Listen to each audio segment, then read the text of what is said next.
The path to mastery leads through the heart of adversity. Challenge is the raw material from which courage and strength are forged. Warriors are not defined by events. Warriors define them. Warriors conquer themselves before all else. Warriors are relentless in their service to others. Join us as we open our hearts and hone our minds to a razor's edge. It doesn't matter how slow you go, only that you do not stop. Your time is now. And now your host, Jason McKenzie.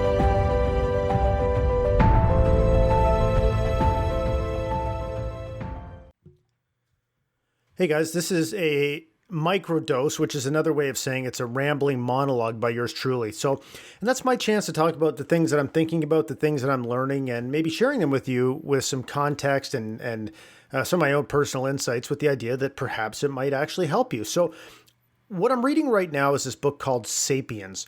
And it's, I guess you would say it's a history of the human race, and kind of takes you through the cognitive revolution, the agricultural revolution, and the industrial revolution. But the author, and I can't remember his name off the top of my head, has a really interesting points of view that I never have been exposed to or ever considered. And it's funny how some of the things that differentiated us from, the lower apes, for example, are some of the things that have given us our greatest ability to organize around ideas, but it's also given us, there's always a double-edged sword.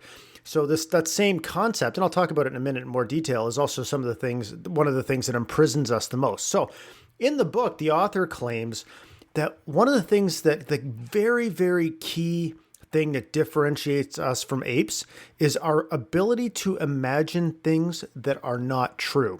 So if you look at a chimpanzee, for example, a chimpanzee basically doesn't have the capability of imagining things that aren't true or bullshitting or any of those things. So it'll be like there's chimpanzee language to say, like there's a lion over there, or there's food in this area, or follow me, or whatever. Like there's pretty well established proof that, chimpanzees can communicate in this way.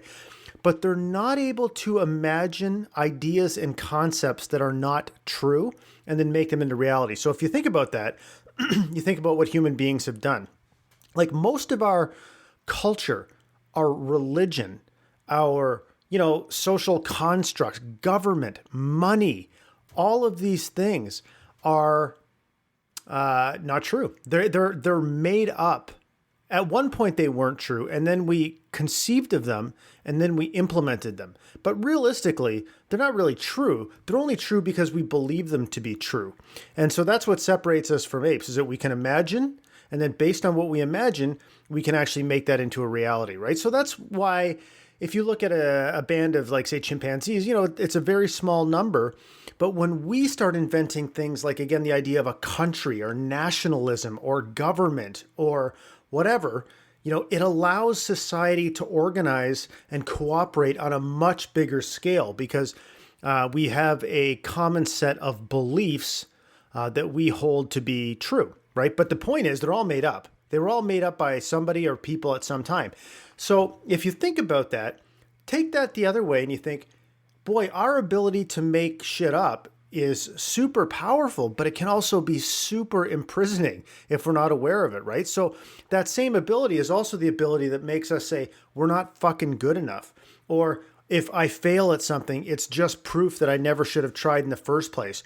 Or success is for other people, or my mother was right, or, blah, blah, blah. Think of all of the million thoughts that run through your head, and they're not true. They're only true because you believe them to be true, right? And when we believe something to be true, we search out, sometimes subconsciously, but we search out confirmation that what we believe to be true is true. So if I think I'm a fucking idiot, I'm going to be able to look around a lot and find plenty of evidence that tells me that I'm a fucking idiot. But if you take that back to the beginning from our chimp evolution, it's not true.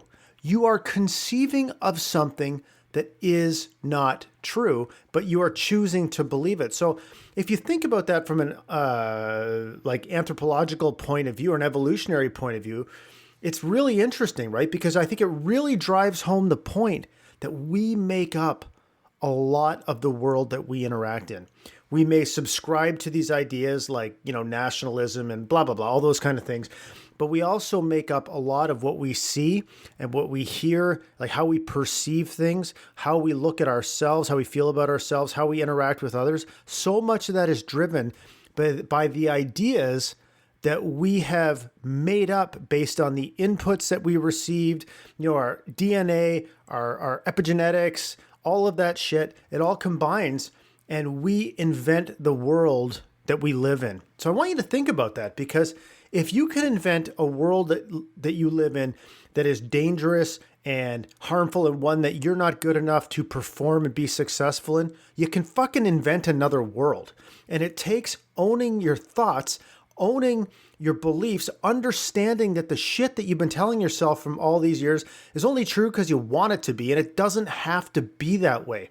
Okay, so that's really the message here, is this thing that gave us this great ability to evolve past chimpanzees and conquer the world and all of that stuff is also the same characteristic or ability that also allows us to invent a beautiful little prison for ourselves and then live our lives in that fucking prison. It does not have to be that way. So I want you to walk away from this episode by understanding that you make up the world that you live in, or a great chunk of the world that you live in, and you have the power to change it.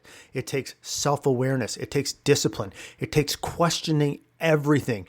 It takes challenging your limiting beliefs and acting on those limiting beliefs. So if you have a limiting belief, what if it's not fucking true? What if you change it and you say, you know what? I'm not going to live my life like that limiting belief is true. I'm going to live my life like the opposite is true. And what you will see is you will see that the world you live in is different because you've chosen to be different, right? These are the things that we talk about in our mastermind groups all the time. It's not something that is unique to you.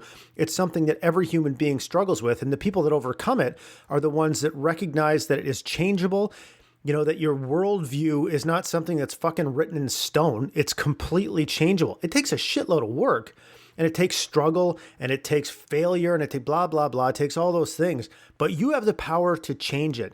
And you can do some very simple experiments to prove to you that that's true. Like, so for example, doing a morning routine. If you do a morning routine, I've lived this. What I found is I would start doing a morning routine. Starting the day with some wins would allow me to actually view a different world. I interacted with people differently. I saw opportunities differently. I felt differently. I carried myself differently.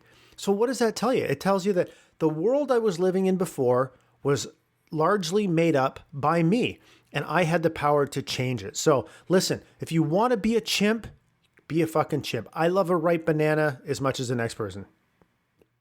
Actually, I'm not really sure if chimps actually eat bananas. I think they're actually stone cold killers and they eat other monkeys. But anyways, be that as it may. If you want to be a chimp, be a chimp. But know that we have been given extraordinary powers to move beyond that and change our world. And it's changing what we believe to be true that will unlock the key for us to creating the world that we want. Okay, so I hope that helped. It's been super fascinating for me to read the book and to try to think about how to incorporate it, as a coach into training and all that kind of stuff. So enjoy. Ping me if you got any questions. If you ever want to hear about our mastermind groups, ping me about that. And go change your beliefs and change the fucking world. Love you guys. Take care.